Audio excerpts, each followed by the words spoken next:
আসসালামু আলাইকুম বন্ধুরা। আশা করি ভালো আছেন। আমি হাবিব বলছিলাম। মানসিক সমস্যায় অনেক দিনের ভুগে এখন সুস্থ। প্রায় ১০ বছর যাবৎ মানসিক সমস্যায় ভুগছি। আলহামদুলিল্লাহ এখন ভালো আছি। আজকে একটা গুরুত্বপূর্ণ বিষয় নিয়ে আপনার সাথে আলাপ করব। সেটা হচ্ছে কি জানেন? উম মানসিক সমস্যা হলে যে মানুষের শরীরে যেসব সিম্পটম তৈরি হয়, এটা আসলে যারা মানসিক সমস্যা হয় তারা অনেকেই জানেন না। সেটা হচ্ছে ধরেন গ্যাস হয়, মাথা ব্যথা করে, চোখে ঝাপসা দেখা যায়।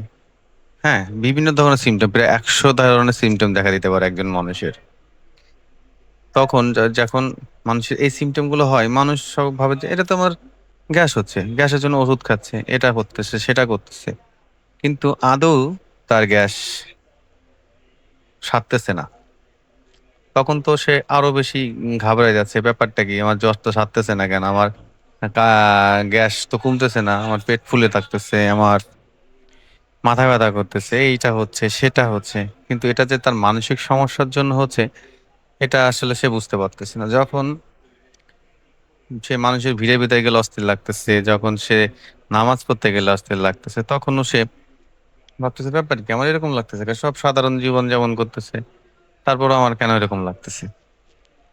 এজন্য আপনাদেরকে বলি যারা আপনারা মানসিক সমস্যায় ভুগতেছেন, তারা অবশ্যই মানে যারা মানসিক সমস্যায় ভোগেন তারা কখনোই বুঝতে পারে না যে সে মানসিক সমস্যায় ভুগতেছে। যখনই সে বুঝতে পারে তখন সে বুঝতে পারে কি করবে বা কি করা উচিত। আপনাদেরকে একটা কথা বলি, সেটা হচ্ছে কি জানেন? মানসিক সমস্যা হলে মূলত আপনাকে বের হতে হলে ১ম দিকে আপনাকে করতে হবে সেটা হচ্ছে হলো অবশ্যই কাউন্সেলিং নিতে হবে বা কোনো সাইকোলজিস্টকে দেখাইতে হবে। তার মাধ্যমে পরামর্শের মাধ্যমে আস্তে, আস্তে ধীরে, ধীরে বের হইতে হবে। আপনি কখনোই একাকী মানসিক সমস্যা থেকে বের হইতে পারবেন না। হয়তো কারো না কারো হেল্প নিয়ে বের হইতে হবে অবশ্যই।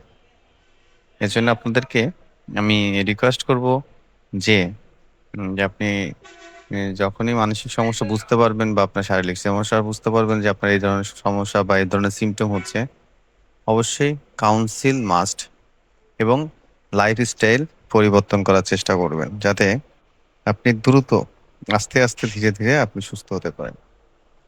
আর আমাদের চ্যানেলের মাধ্যমে আপনাদেরকে সচেতন করি এজন্যই, জানেন আসলে যারা মানসিক সমস্যায় ভুগতেছে আমি আজ বিগত উম ৮-১০ বছর যাবৎ এই সমস্যায় ভুগছি। হ্যাঁ? বিভিন্ন জায়গায় ডাক্তার, বিভিন্ন জায়গায় বিভিন্ন ধরনের হসপিটাল, বিভিন্ন ইন্ডিয়াতে পর্যন্ত আমি ট্রিটমেন্ট করাইছি। বড়, বড় হসপিটালে ট্রিটমেন্ট করেছি। অনেক টাকা খরচ করছি। জানেন কখনো আমি বুঝতেই পারি না যে এটা আমার মানসিক সমস্যার জন্য এই ধরনের সিম্পটম গুলো হচ্ছে। আমার অনেক সিম্পটম ছিল। আলহামদুলিল্লাহ এখন সুস্থ আছি। এজন্য আপনাদেরকে বলি যে আপনারা অবশ্যই যদি কখনো যে সময় বুঝতে পারবেন যে না এটা আমার মানসিক সমস্যা, আপনার অনেক ডাক্তারের রিপোর্ট দেখাইছেন, অনেক কিছু করছেন। তারপরেও দেখছেন আপনার রিপোর্ট স্বাভাবিক, নরমাল কোনো সমস্যা নেই। তারপরেও আপনার সমস্যা যাচ্ছে না। তখন বুঝতে হবে যে না আপনি আপনি কোনো না কোনো মানসিক সমস্যায় ভুগছেন। তখনই আপনি অ্যা হয়তো আপনার নিকটবর্তী কোনো মানসিক ডাক্তার বা কাউন্সিলর পরামর্শ অনুযায়ী আপনি চিকিৎসা নিন, অবশ্যই সুস্থ হয়ে যাবেন। আর এজন্য আর এভাবেই নেক্সট ডে আবার অন্য কোনো বিষয় নিয়ে আপনাদের সাথে কথা হবে। ততক্ষণ ভালো থাকবেন। আসসালামু আলাইকুম।